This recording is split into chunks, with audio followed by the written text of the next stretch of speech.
का स्टूडेंट्स कैसे आप सभी लोग? आई होप एकदम बढ़िया होंगे, सब अपने घर में सुरक्षित होंगे। तो पिछली क्लास में हमने देखा था हल्दी घाटी का युद्ध बढ़ा था। अब हम आगे बढ़ने जा रहे हैं महाराणा प्रताप के अगले शासक और महाराणा प्रताप के बेटे के बारे में, जिनका नाम महाराणा अमर सिंह है।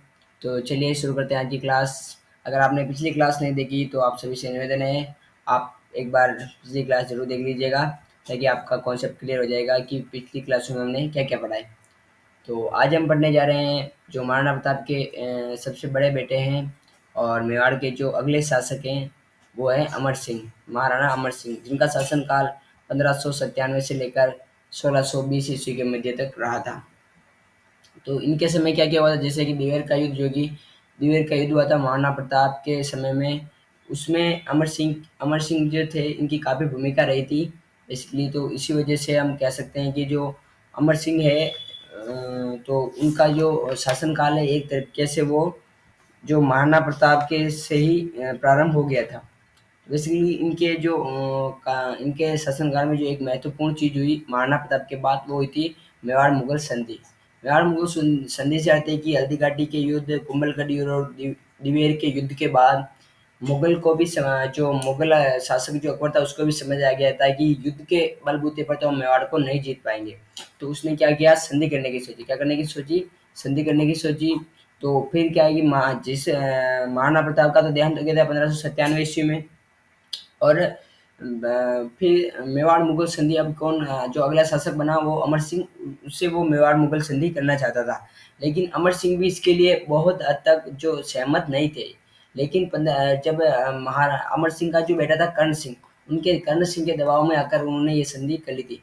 बेसिकली ये संधि 25 फरवरी 1615 को हुई थी। कब हुई थी? 25 फरवरी ई 1615 को ये संधि हुई थी।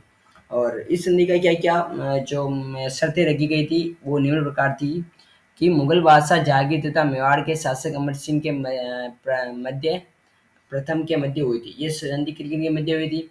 जो मेवाड़ का मुगल बादशाह था जहांगीर, उसके, और जो अम, मेवाड़ का शासक था अमर सिंह प्रथम, उनके मध्य हुई थी। जहांगीर कौन था? अकबर का जो बेटा था। कौन था? अकबर का बेटा था। युवराज कर्ण सिंह के दबाव में आकर अमर सिंह ने संधि की थी। जैसे कि मैंने आपको बताया कि अमर सिंह संधि नहीं करना चाहते थे, लेकिन जो कर्ण सिंह जो उनका राजकुमार था, उनके दबाव में आकर जो है अमर सिंह जी ने संधि की थी। शुभकर्ण व हरिदास संधि का प्रस्ताव लेकर गए थे। शुभकर्ण व हरिदास जो हमारे मेवाड़ के थे, वो जो थे वो संधि का जो प्रस्ताव लेकर गए थे। और मुगलों की तरफ से जो संधि करने आया था, वो था खुर्रम। कौन संधि करने आया था? जो संधि मुगलों की तरफ से कौन किसने संधि की थी? खुर्रम ने संधि की थी। तो अब हम आगे देखते हैं कि संधि के जो शर्तें क्या-क्या रखी गई। इस संधि में कुछ शर्तों के साथ इस संधि का समझौता हुआ। तो वो शर्तें निम्न प्रकार थी। जैसे कि पहली शर्त ये थी कि मेवाड़ का राणा मुगल दरबार में उपस्थित नहीं होगा, वह मेवाड़ का युवराज मुगल दरबार में जाएगा। कहाँ पर जाएगा? मेवाड़ का जो युवराज है वो मुगल दरबार में जाएगा, जबकि जो मेवाड़ का राणा है वो मुगल दरबार में उपस्थित नहीं होगा। मेवाड़ मुगलों में 1000 घुड़सवारों की सहायता देनी होगी। मेवाड़ को मुगलों को 1000 घुड़सवारों की सहायता देनी होगी। बेसिकली मेवाड़ की संधि होने के बाद, जो मेवाड़ की संधि हुई थी, मेवाड़ मुगल संधि, इस संधि होने के बाद मेवाड़ को बाहरी आक्रमणों का डर नहीं था। क्योंकि जो अगर किसी से अगर मेवाड़ को कोई डर था अगर, तो वो था मुगल। तो अगर मुगल आक्रमण नहीं करेंगे, तो उनको किसी बाहरी आक्रमण से चिंता नहीं रहेगी। जबकि मुगलों पर बाहरी आक्रमण की चिंता हमेशा रहती थी। तो क्या किया कि मुगलों ने कहा कि आप 1000 घुड़सवारों की सहायता हमें दे दीजिए, तो हम आपकी सहायता करेंगे। उसके एवज में वो करवट लिया करते थे। बाद में चित्तौड़ के किले को मेवाड़ को वापस दे दिया गया। जो चित्तौड़ और नाहरगढ़ का जो किला था, वो मेवाड़ को वापस दे दिया गया। लेकिन मेवाड़ इसका पुनर्निर्माण नहीं कराएगा, क्योंकि ये जो चित्तौड़ का जो तीसरा शाखा था, उसमें ये एक तरफ से किला बिल्कुल ही ध्वस्त हो गया था।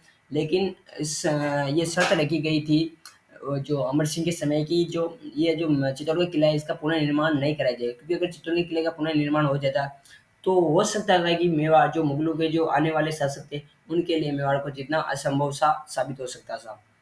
बाद में मेवाड़ के साथ वैवाहिक संबंध स्थापित नहीं करेंगे। मेवाड़ मुगलों के साथ किसी भी तरह का वैवाहिक संबंध स्थापित नहीं करेंगे, जो कि इस दौर में सभी राजा कर रहे थे। जैसे कि आमेर और मारवाड़ मारवाड़ और जो आसपास के जो सारे राजा थे, वो मुगलों के साथ वैवाहिक संबंध बना रहे थे। लेकिन जो मेवाड़ ने वो साफ इनकार कर दिया कि हम आपके साथ वैवाहिक संबंध नहीं बनाएंगे।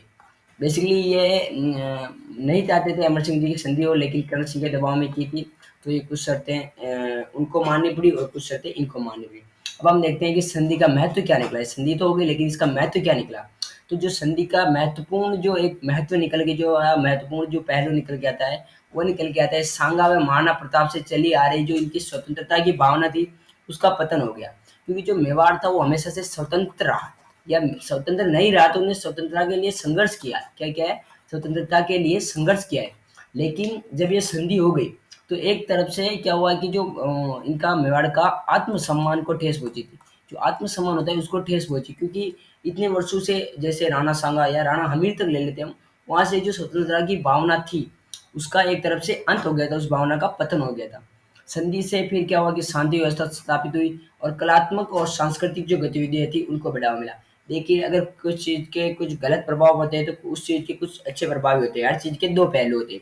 तो एक तरफ से इनकी जो स्वतंत्रता की भावना का पतन हुआ, लेकिन इससे क्या हुआ, जो पूरे राज्य में शांति की भावना स्थापित, शांति व्यवस्था स्थापित हुई, क्योंकि अब युद्ध नहीं हो रहे थे, तो जो जनता थी वो भी एकदम शांत थी, और जो सीमाओं पर जो युद्ध होते थे वो भी बंद हो चुके थे। और जो कलात्मक और सांस्कृतिक गतिविधियां थी उनको क्या मिला, बढ़ावा मिला। उनको क्या मिला, बढ़ावा मिला था इस संधि के कारण।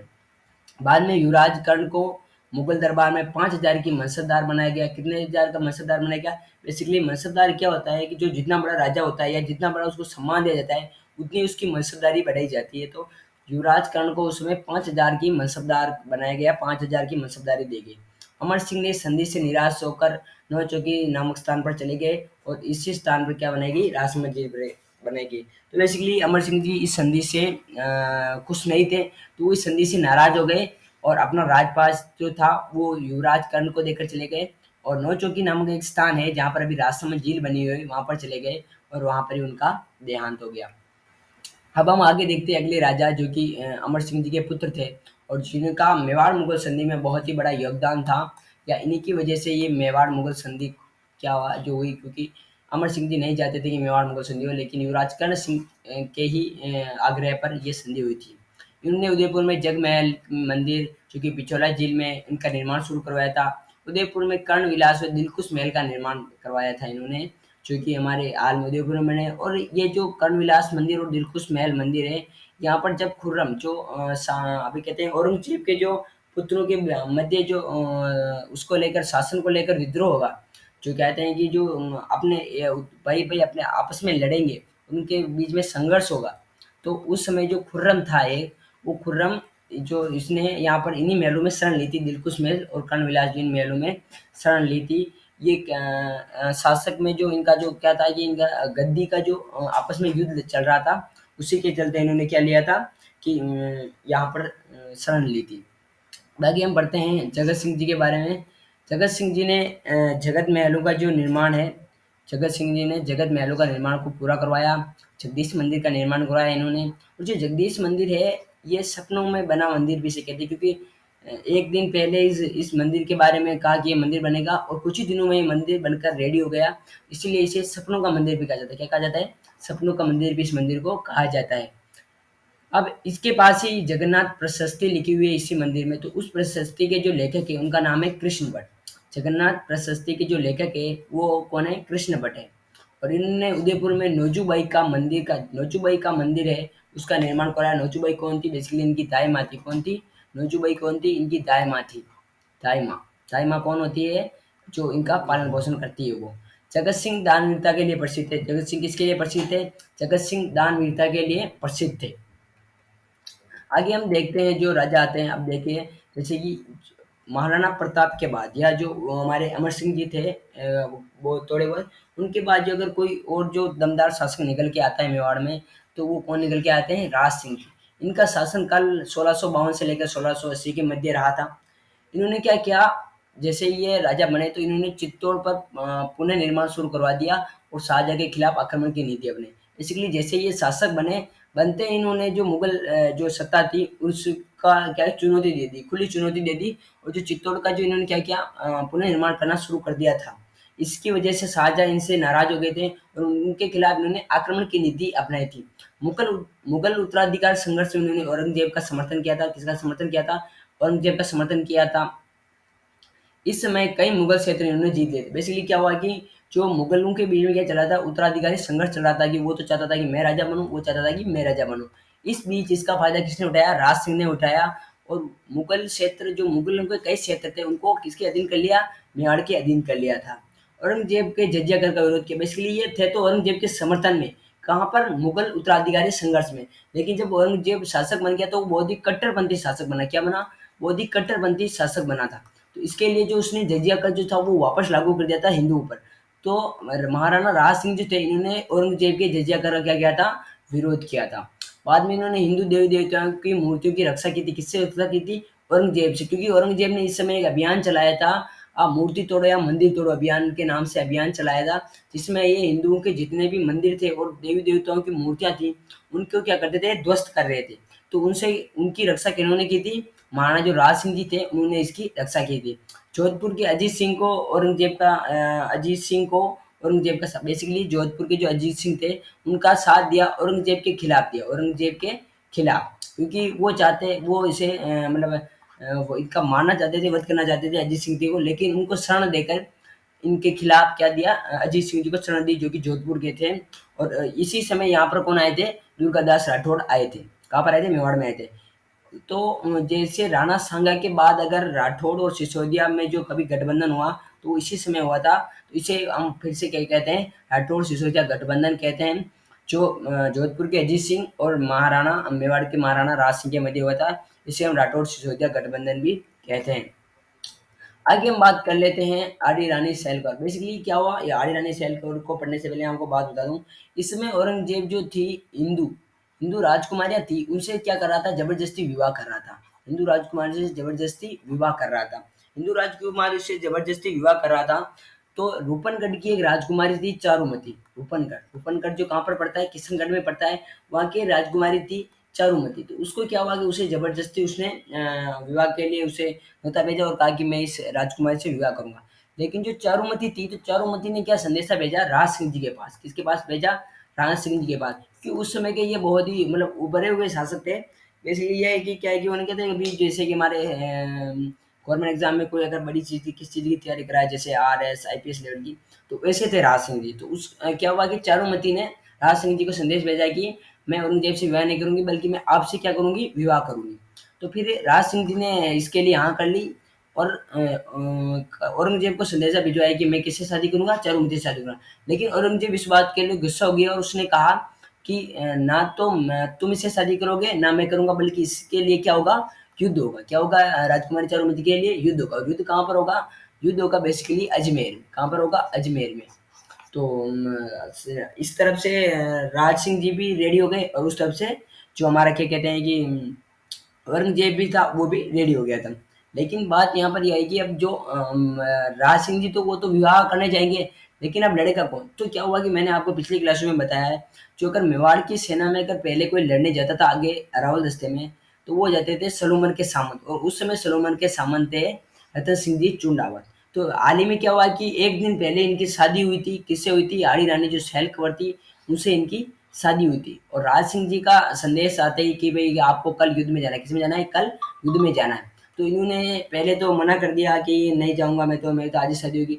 लेकिन जो आड़ी रानी सहल कंवर थी, इनके समझाने पर ये युद्ध के लिए मान गए और दूसरे दिन ये युद्ध के लिए चल पड़े। लेकिन जब ये युद्ध में जा रहे थे, तो इन्होंने क्या किया कि अपने एक सैनिक को भेजा और कहा कि जाओ अपनी रानी से एक निशानी लेकर आओ। क्या लेकर आओ? निशानी लेकर आओ, मुझे उनकी बहुत याद आ रही है तो निशानी लेकर आओ। तो जो सामंत रतन सिंह चुंडावत थे, उनके निशानी माँगने पर इस जो आड़ी रानी सहल कंवर थी, जो एक सतरानी थी, उन्होंने अपने सिर काट कर दे दिया। किसी एक सैनिक को क्या काट के दे दिया? सिर काट के दे दिया। तो इस पर एक मेघराज मुकुल जी की कविता है सेनानी। तो मैं आपको उसकी कुछ पंक्तियाँ सुना देता हूँ कि अ क्षत्रिय मांगी सेनानी सरकार दे दियो सतरानी। तो ऐसी कुछ बात है। तो उस समय जो आड़ी रानी सहर कंवर थी, उन्होंने अपना सिर काट के दे दिया था और इस युद्ध में राज सिंह जी की विजय हुई थी और चारुमती के साथ विवाह राज सिंह जी का ही हुआ था। तो आज के लिए बस इतना ही। आप सभी का धन्यवाद यहाँ तक वीडियो देखने के लिए। अगर वीडियो अच्छा लगा हो तो इस वीडियो को लाइक कीजिए, हमारे चैनल को सब्सक्राइब कीजिए। Thanks for watching.